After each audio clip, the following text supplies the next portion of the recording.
دیکھیے کہتے ہیں کہ جب یہ خطبہ پڑھا جاتا ہے، جمعے کے خطبے ہوتے ہیں، تو کیا اس میں اس طرح بیٹھنا چاہیے جیسے تشہد کے اندر بیٹھتے ہیں؟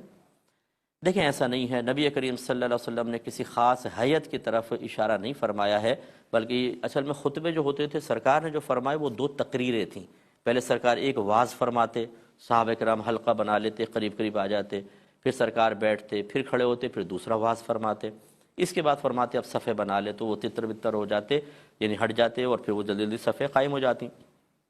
یہ ذہن میں رکھیں، تو بس یہ اصل تھا۔ اب ہمارے ہاں میں نے دیکھا ہے پہلے جب خطبہ ہوتا ہے تو وہ بعض اوقات تو جیسے آپ کہہ رہے ہیں تشہد میں بیٹھ کر، اور مطلب کہ پہلے میں ہاتھ باندھ لیں گے دوسرے میں ہاتھ کھولیں گے، یہ کوئی